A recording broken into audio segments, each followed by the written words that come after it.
لا إله إلا الله محمد رسول الله.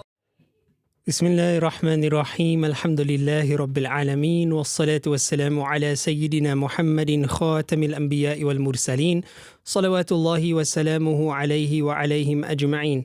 رب اشرح لي صدري ويسر لي أمري واحلل عقدة من لساني يفقه قولي. سبحانك لا علم لنا إلا ما علمتنا إنك أنت العليم الحكيم. اللهم علمنا ما ينفعنا وزدنا علما. آمين برحمتك يا أرحم الراحمين. السلام عليكم ورحمة الله تعالى وبركاته.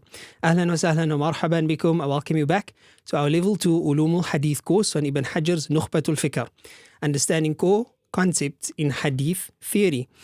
This is lesson number 14, walillahi alhamd, and we are focusing specifically on Hadith terminology or nomenclature. Our course outcomes remains the same, although we are more focused on the latter two, and we've covered the first objective within the first half of the course.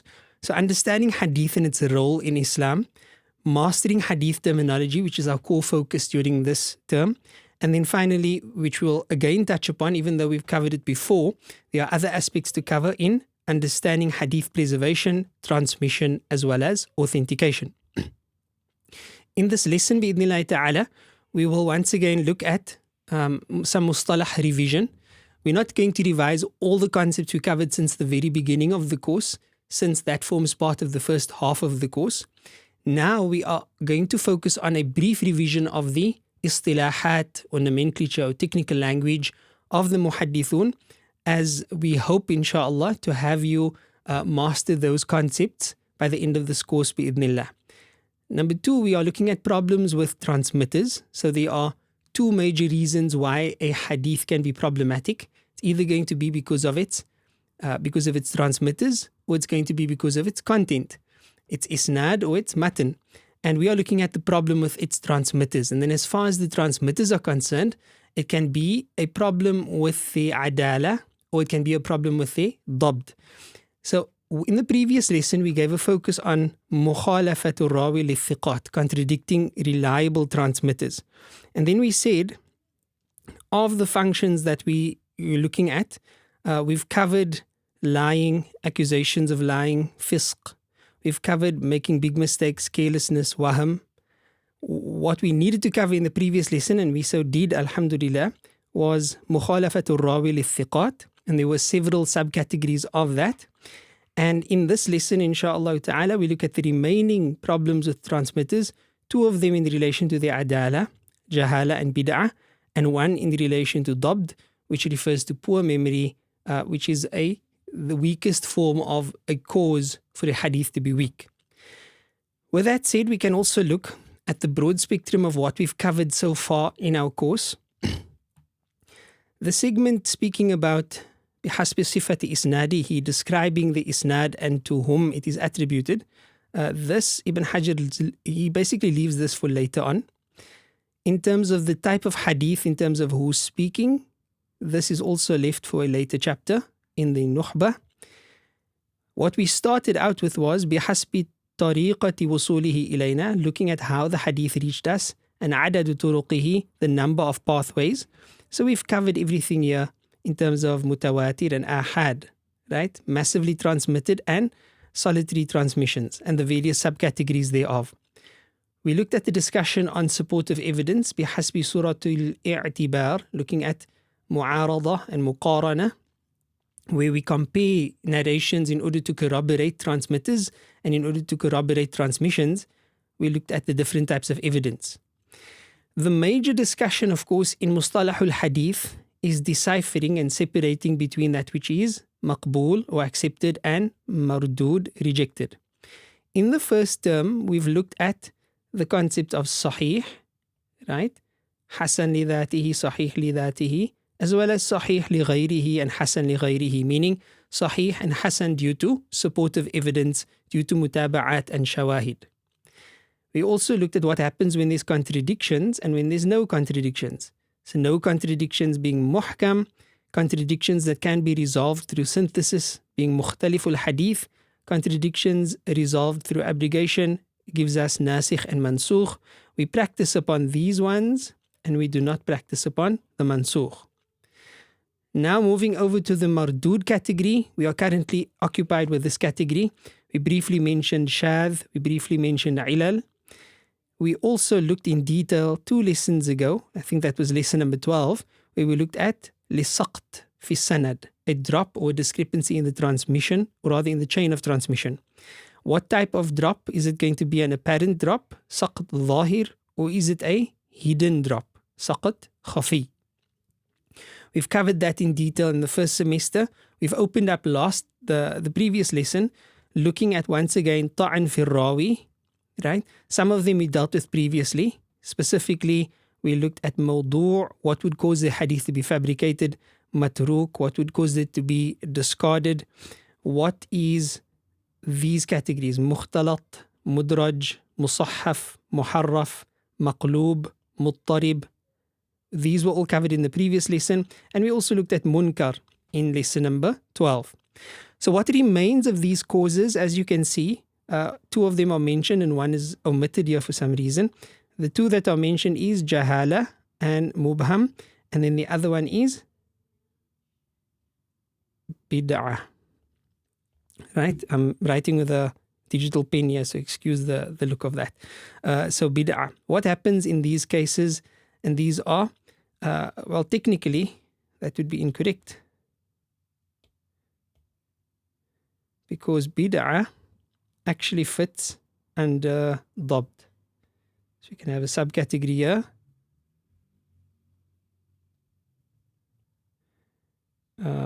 Bid'ah. Right? Bid'ah is a discrepancy in dabt technically. So we will look at that inshallah ta'ala. Again, just to focus in on where we are at, we are looking at the mardud category. We are not looking at a drop in the chain of transmitters. We are specifically looking at problems with the rawi. And a problem with the rawi can either be due to an issue with his integrity, adala, or an issue with his dabt. Right? So it's either adamul adala or adamul dabt. As you can see on this slide, which we've looked at before, jahala, or some mystery about the rawi, bid'ah, some theological issue with the rawi, these fall under adala, so integrity, and poor memory, which we'll also look at in this lesson, falls under dabt, right? Say'ul hifz, or poor memory. These are the concepts of mukhalafa from the previous lesson. There were many terms that we've shared in that lesson. Make sure you're comfortable with them and that you know them.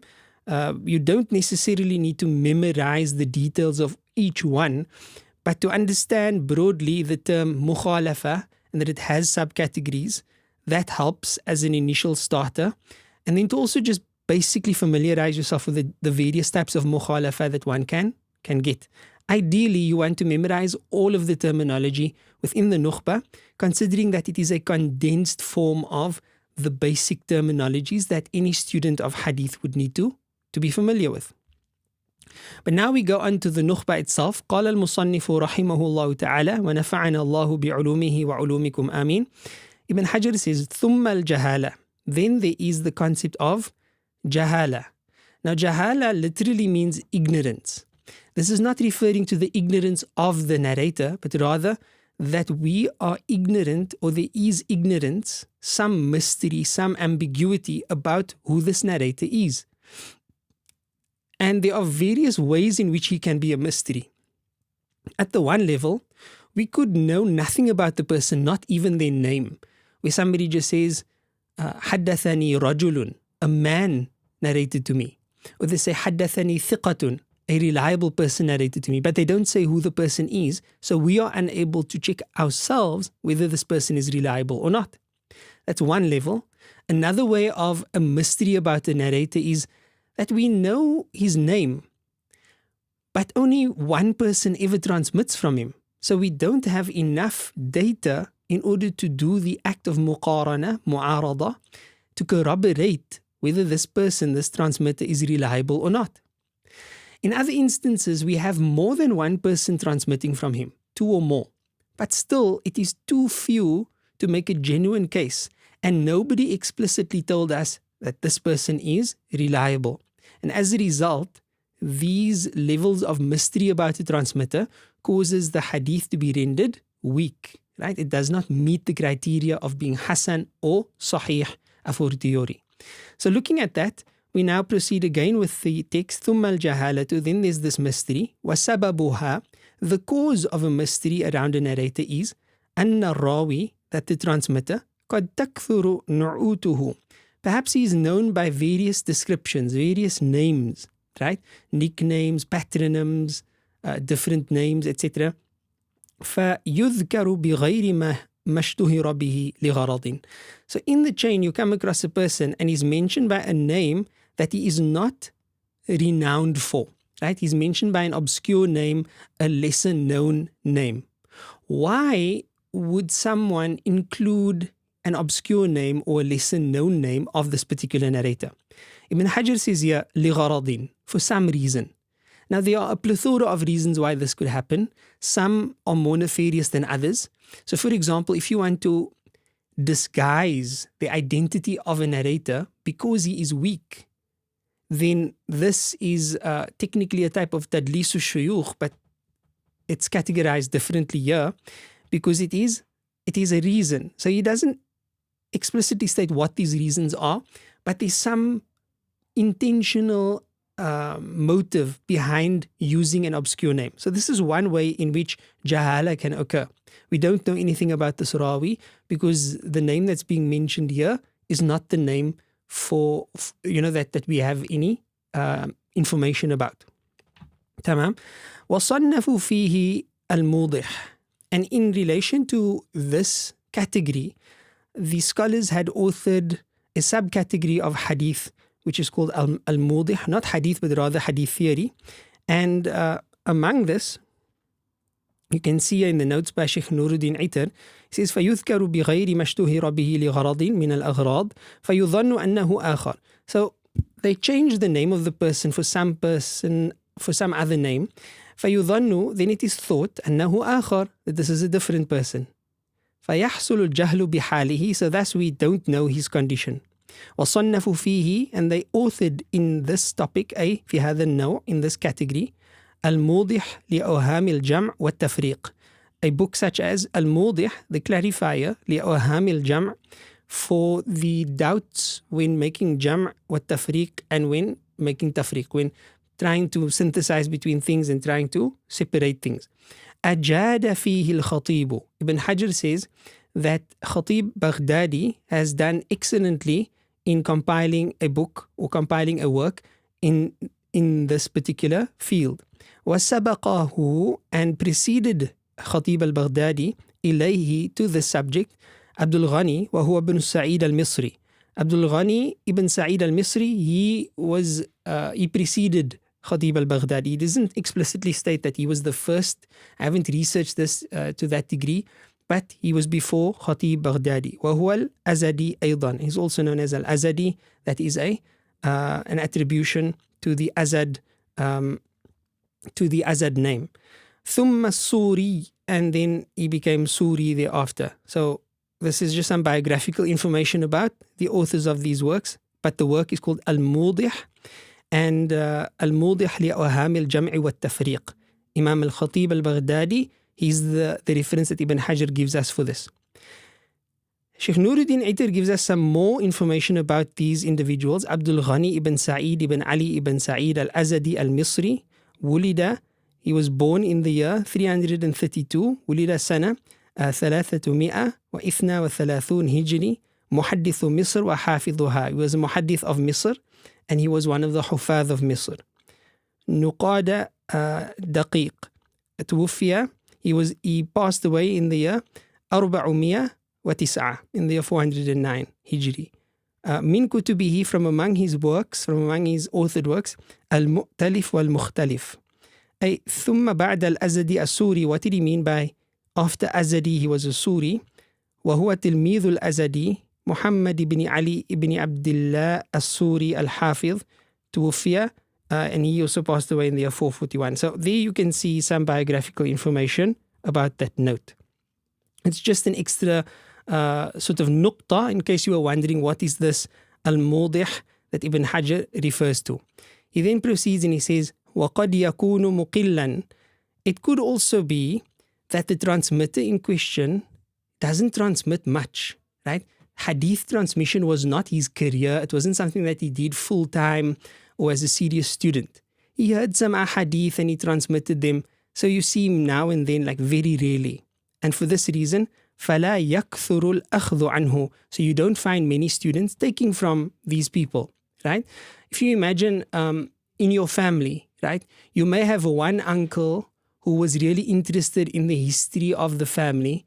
So that uncle or that auntie actually had discussions with some of the elderly members of the family who perhaps had passed away already. This is the only uncle that took an interest. So he's got all the information and you find him frequently because people go to him, family goes to him. Whenever people want to know about the history of the family, they go to this particular person. But there may be another uncle who wasn't as interested. He didn't make it a point of his career or a special passion of his. But he also had one or two stories of, let's say, his father or his grandfather, and he transmits that. So in the history books, if you were to assume that we're forming asanidia, the one who transmits frequently, there'll be many narrations that go through him. But the one who only transmitted a little bit that he had, it's normal, it's natural to find him appearing only rarely. And Allah knows best. So that's another reason why you could have an unknown transmitter within a chain. وَصَنَّفُوا فِيهِ الْوُحْدَانِ. About this type of literature, you have the وحدان category. And there's another note here. والأمر الثاني أن الراوي قد يكون مقلا من الحديث. We've read this. فلا يكثر الأخذ عنه وقد صنفوا فيه الوحدان. وهو, and this is, من لم يروي عنه إلا واحد ولو سمي. A compilation of transmitters from whom only one person had transmitted. This forms a category called wahdan, and it's a category of compilation. فَمِمَّنْ جَمَعَهُ. From among those who compiled such a work is Muslim. That is Muslim ibn al-Hajjaj, ibn Muslim al-Naysaburi, Hafiz, Imam, Jalil, Faqih, من خاصة تلاميذ البخاري. توفي سنة 261 هجري. له مؤلفات منها صحيحه المشهور والوحدان. Who is this? This is Imam Muslim, the compiler of Sahih Muslim, the compiler of Kitab al-Tamyiz, which is technically a muqaddimah of Sahih Muslim, and he's also a compiler of the book called al-Wahdan. So what's his name? Muslim ibn al-Hajjaj al-Naysaburi, or also known as al-Qushayri, right? Muslim ibn al-Hajjaj al-Qushayri, and he was, of course, of the most senior scholars of hadith. There's no question about his integrity and his reliability, but he is the author of this note, or rather on this literature, Wahdan. And then he also says, فَمِمَّنْ جَمَعَهُ مُسْلِمٌ وَالْحَسَّنُ بْنُ سُفْيَانَ, as well as a scholar by the name of Hassan ibn Sufyan, وَغَيْرُهُمَا, and others. Who is Al-Hassan ibn Sufyan? Ibn Amir Abu al-Abbas al-Shaybani Nasawi. Al-Hafiz al-Kabir, you can see he's from Khurasan. He was a muhaddith. He was a muhaddith fi asrihi. He was the muhaddith of Khurasan in his time, it appears. He died in the year 303, and he's got a Musnad al-Kabir, and he's also got an Arba'in, a compilation of 40 hadith. So what my teacher, Mufti Taha Karaan rahimahullah ta'ala, would be very consistent with is that when we're reading a text and within the text you have references to other texts and to scholars, a true scholar or a true student won't just take it at face value, okay, there's this text or there's this scholar, and read over it. But the true student, the true scholar, will go a step further and go and find out a bit about this text, find out a bit about this author. Because you're reading the science, the book is being mentioned, the author is being mentioned, so this must be important. So you at least become familiar with this source.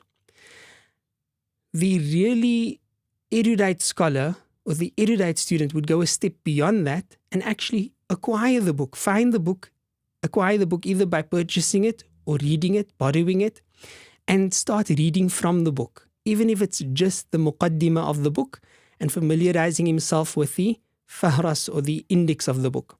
This allows very rapid growth within any particular science. So we should apply the same methodology, inshallah. When we read in any text, in any course, and we come across the names of other scholars and other books, take a note of those names and a note of those books and go and do some research on them, even if it is just to familiarize yourself with the literature and with the scholars. This is an important part of growing as a talibul ilm, bi'idhnillahi ta'ala. We proceed, inshallah. So that is wahdan. Then, أو لا يسمى اختصارا. Sometimes you can find a narrator who isn't named at all. So his name isn't there. They don't say his name. Instead they say حدثني رجل أو حدثني صالح أو حدثني مقبول أو حدثني ثقة. So either they use a completely vague name, a completely vague description like a pronoun, or they may even use a word that gives the impression that according to them, this person was reliable. So how do we deal with this, right? وَفِيهِ الْمُبْهَمَاتِ. This is called a mubham rawi. So if you see just a title without a name, a rajul, thiqa, etc., it's called mubham. The category of literature that discusses mubham rawis or mubham transmitters is called al-mubhamat. And the rule is وَلَا يُقْبَلُ الْمُبْهَمِ. One should not accept the vague transmission, meaning the transmission of a person without a name. وَلَوْ أُبْهِمَ بِلَفْظِ التَّعْدِيلِ. Even if his name has been omitted and replaced with a word that indicates vindication or reliability. So even if a particular narrator says حدثني ثقة, that a reliable transmitter transmitted to me, I cannot accept that at face value because I need to check that he's a reliable transmitter for myself. That they would be referred to as a mubham transmitter, and it would cause weakness in the chain unless, of course, you can identify the person or there's some sort of supportive evidence. So even if he does give some sort of indication, it's still problematic, and Allah knows best. Ala al-asah, there is some difference, but this is the preferred view. فَإِن سُمِّيَ رَاوٍ. If a rawi, a transmitter, is named, his name is there. وَانْفَرَدَ وَاحِدٌ عَنْهُ. And only one person ever transmits from him or her, then that is referred to as majhulul ayn. Right? Majhulul ayn. He is unidentifiable. He is, in his essence, we just don't know who he is. We only ever have one case of somebody transmitting from him. So it's impossible for us to do any form of corroboration. So we don't know his status as a transmitter, and therefore he does not meet the criteria of Hasan or Sahih, of course, and thus it renders the hadith weak unless there's some supportive evidence. So that is majhulul ayn, when only one transmitter transmits from this particular narrator. Then we move on to the second case, أو إثنان فصاعدا. Or you may have two or more transmitters transmitting from this fairly unknown transmitter. So because there's two or more, it's not one. So we know that this person claims to have transmitted from him, that person claims to have transmitted from him, this person claims to have transmitted from him. We have three or so cases. But none of them, as you can see, وَلَمْ يُوَثَّقْ. None of them gave us any sort of indication of clear vindication that this person is reliable. I can testify it for his narrations. I've checked him out, etc. You don't have any word like that.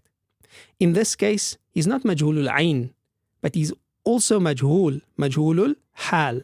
He's referred to as his condition is unknown. We don't know about what his status is as a transmitter. وَهُوَ الْمَسْتُورِ. And another word for this term is mastur. So in this lesson we've learned several factors. There's some extra notes here, but it says the same thing. The first point is there are different reasons for a rawi, a transmitter, to being majhul, unknown. So there's different types of unknown transmitters.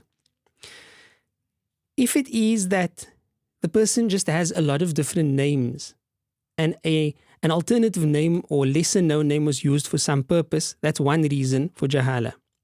Sometimes it's because the transmitter really transmits hadith. It wasn't his career, it wasn't his main vocation. He just transmitted what he had. Sometimes it can be that a transmitter's name is omitted entirely. So we just know rajulun or thiqatun. All of this is different types of jahala. If there's no name, it's called mubham. If he's unknown, such that only one person transmits from him, he's majhulul ayn. If he's unknown, such that only two or three or a couple of people transmit from him, it's about two or more, and none of them have given us a clear indication of his reliability, then that is majhulul hal, his condition is unknown. All of these would be problematic if they are left as they are without any supportive evidence. It would render the hadith weak, and Allah knows best. So there's the extra notes for you. You can go through that inshallah. There's no new information. Perhaps one or two examples of some of the things that we mentioned. But we can now proceed to the final segment of this lesson, which is about bid'ah, right? ثُمَّ الْبِدْعَةُ. Now we're speaking about bid'ah. Most students by this level of study would have heard the term bid'ah before. I think most Muslims also. And generally when we hear the word bid'ah, we understand it to mean an innovation. Bada'a yabda'u means to originate something. Badi'u samawat. Allah is the one who originated the heavens and the earth. When we speak about bid'ah in the framework of Islamic law, it generally refers to something that was invented, that was not practiced by the Prophet Muhammad sallallahu alaihi wasallam. It is not founded within the core elements of his teachings. So it is a new matter, right? And it can either be a problematic new matter or it can be an acceptable new matter. Scholars of traditional Sunni Islam, Ahlus Sunnah wal Jama'ah, have generally divided it up into bid'ah hasana and bid'ah sayyi'ah. A more intricate categorization would be to say you have bid'ah in the 5 ahkam. There can be a bid'ah muharrama, a bid'ah makruha, bid'ah mubaha, bid'ah mustahab, and a bid'ah wajib. Anything that's new would be a bid'ah, but it doesn't necessarily make it bad. This is in the realm of fiqh.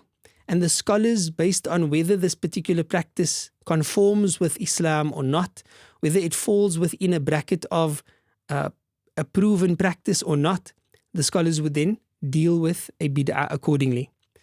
But bid'ah in aqaid, bid'ah in theology, in belief, is far more serious, because the moment there's a bid'ah, there's heterodoxy in belief, it renders a problem with one's belief. So technically, there's only orthodoxy, and anything that strays from orthodoxy is heterodox. And we find that in our Islamic history, there were some debates about theology that occurred early on already. The authority in Islam going either to Mashwara and the Sahaba or to the Ahlul Bayt. The concept of Qada and Qadr and how we are supposed to believe in that. Whether our actions are created by Allah subhanahu wa ta'ala or not. Whether we have free will or don't we have free will. These are some of the early debates. And naturally, because there are these debates, there are those who espouse either side of the debate. And thus, you find an orthodoxy developing. And on the sides of the orthodoxy, you have heterodox beliefs as well. But let's say somebody belongs to the sect of Rawafid, where they love the Ahlul Bayt to the extent that they attribute to the Ahlul Bayt that which they are not supposed to be attributed with. Or they are against the Sahaba and in a very bad way. So this is part of heterodoxy according to Sunni Islam. So what do you do when you have a transmitter who's a Rafidi Shi'i, he's got extremism as far as Tashayyu' is concerned, that renders his belief problematic? How does the scholar, how would we as muhaddithun or students, aspiring muhaddithun, how do we deal with this? So Ibn Hajar says, ثُمَّ الْبِدْعَةِ. Then there's innovation. And again, this is innovation in belief. إِمَّا بِمُكَفِّرٍ. Either it is going to be of such a nature that a person who believes in such a bid'ah renders themselves outside of the fold of Islam. So that's mukaffir. It is a disbelieving factor. It's a factor that inherently causes the person to be a disbeliever. أو بمفسق, or it's a bid'ah that does not render the person to be a disbeliever, but rather to be a sinner. فالأول لا يقبل صاحبها الجمهور. Very simple. If it is such a bid'ah that it renders a person outside of the fold of Islam, the majority will not accept from such an individual. Right? Saying that it's a majority means that there will still be some who accept that person's narrations, because they are not looking at the person, they are looking at the transmission. And he may have been theologically problematic, but his ability to transmit what he heard as he heard it and preserve it as such, we can still trust that. So some would still accept from him. But we are looking at the preponderant view. So the majority will not accept from a person whose bid'ah is mukaffir. But what if his bid'ah is sinful, but not at the level where it would render him a disbeliever? والثاني, this category, the second category, يقبل من لم يكن داعية. One would accept only from such a mubtadi', such an innovator, who is not actively proselytizing, not actively making da'wah to his bid'ah. في الأصح, and this is according to the preponderant view. إلا إن روى, unless the person transmits that which يقوي بدعته, lends support to their innovation. I'm going to do this again, I just want to get through the text. فيرد, in that case it will be rejected. على المختار, according to the preferred view. وبه صرح الجوزجاني, and this is the view that was supported by Imam al-Jawzajani, Shaykh al-Nasa'i, the Shaykh of Imam al-Nasa'i. Now to explain this, I have a diagram that clearly spells it out for us. So if the text confused you in any way, understand that it is meant to be condensed. But look at this diagram. We are dealing with a mubtadi', right? A mubtadi' is an innovator, specifically innovation in their theology, in their creed. If the innovation is of such a nature that it renders them a kafir, then لا يقبلها الجمهور, the majority of scholars will not accept any transmission from such a person. If on the other hand, the bid'ah renders them a sinner, mufassiq, so it renders them a fasiq, then if they are active callers to the innovation, then لا يقبل, we will not accept from them, because they are actively proselytizing and making da'wah to their bid'ah. They are untrustworthy. If they are not active callers, مَنْ لَمْ يَكُنْ دَاعِيًا, so they don't actively call to their bid'ah, they do their bid'ah, they believe in their bid'ah, but they're not having classes and writing books and supporting their bid'ah and debating about it. In such a case, يُقْبَلْ فِي الْأَصَحِ, we will accept from such a transmitter. Except, as we said, there's an exception, إِلَّا إِنْ رَوَى مَا يُقَوِّي بِدَعَتَهُ, unless this transmitter transmits that which lends support to their innovation. So if you have I'm going to use an example now. If they do this, then فَيُرَد, we will reject only those transmissions from them. So let's look at an example. Let's say you have a mubtadi' and the person is noted as a Rafidi Shi'i. He's an extremist with his tashayyu' inclinations. That does not render him a mukaffir. If it is such that he believed Ali radiallahu anhu was Allah incarnate wal-iyadhu billah, which existed, that would be rejected entirely. But if he did not go to that extent, but let's say he believes in imama and the like, now most scholars would say that he's mufassiq. This is going to render him as a fasiq. If he's an active caller towards his bid'ah, then the muhaddithun would not accept his transmissions, at least in theory. But if he's not an active caller to his bid'ah, so he's got this extreme love of the Ahlul Bayt and he attributes to them that which they should not be attributed with according to Ahlul Sunnah wal Jama'ah, but he's not calling anybody to this. He's not making it his identity and actively calling people to it. Then يُقْبَلُ فِي الْأَصَحِ, we will still transmit from him. This is why you find many Shi'i transmitters, even in Bukhari. I shouldn't say many, but you do find Shi'i transmitters even in Bukhari and Muslim and the like. However, the next step is that we still have an eye on him, because if he transmits that which lends support to his innovation specifically, so now he starts transmitting negatively about the Sahaba, or he starts transmitting that which seemingly praises and attributes to the Ahlul Bayt that which is not supposed to be, then in that case, fayurad, those transmissions will be rejected, but you can still regard him as a reliable transmitter if it's not about those types of subjects. And Allah knows best.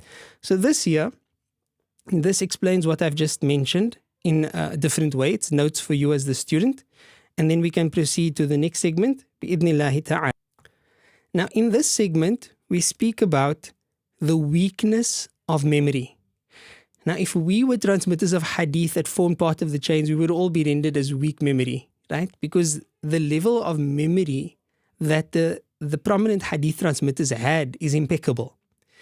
So weak memory is referring to any weakness in memory. Oh, I forgot this. Oh, I forgot that. That's a weakness in memory. You make some mistakes sometimes. That's a weakness in memory.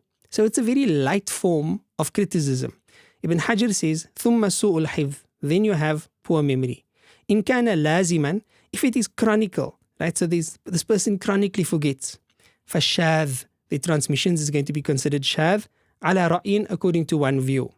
Right? That's not the popular understanding of the word shadh, but that's according to one view.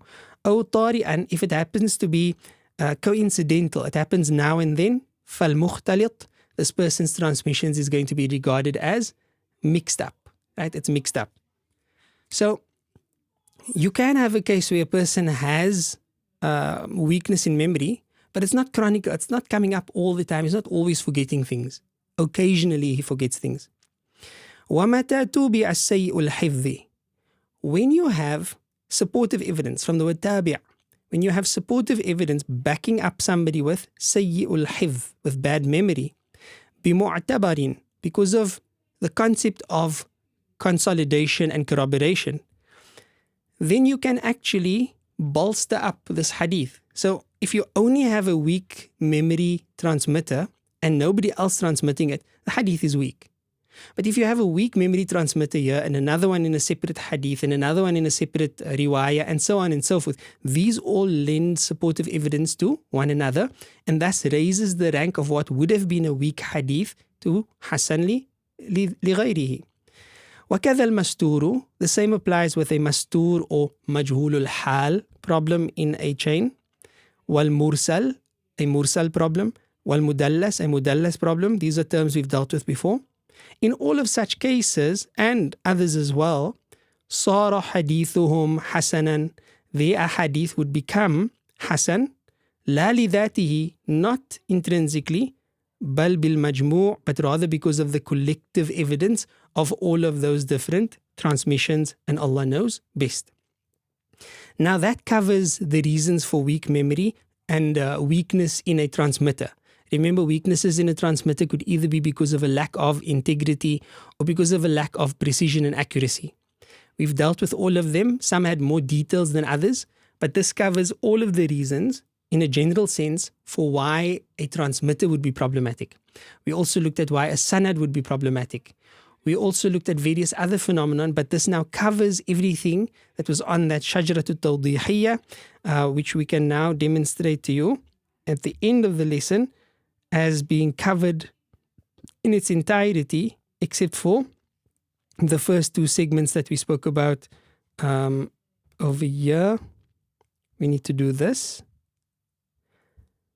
And we also need to do this here. There's some additional notes that we'll add on as we proceed, but that means we've covered the core, insha'Allah ta'ala. Don't worry, there's a lot more, and there's a lot more, subhanAllah, amazing information that awaits us as well, bi'idhnillahi ta'ala, as we proceed. So let's look at the final note on this lesson. This was the mubtadi' issue. I need you to understand this very well. In this diagram, it explains it much clearer than you would from the text, so at least understand what's happening there. And then I'll leave you with a question, inshallah. The question is, what is the standard approach in dealing with a Rafidi transmitter reporting something about the Ahlul Bayt? Based on what we've dealt with, you should be able to navigate this question, inshallah ta'ala, and you can also further test your knowledge in the provided quiz on the Moodle platform. So do make sure to go through that, bi'idhnillah, and also engage with me in the answers forum. You can ask your questions, you can ask for clarification, you can ask for additional notes. we can have a discussion bi'idhnillah. I look forward to hearing from you. Until next time, jazakumullahu khairan wa sallallahu ala sayyidina Muhammad subhanallahi wa bihamdi subhanakallahumma wa bihamdik nashhadu an la ilaha illa anta nastaghfiruka wa natubu ilayk. Wassalamu alaykum wa rahmatullahi ta'ala wa barakatuh. La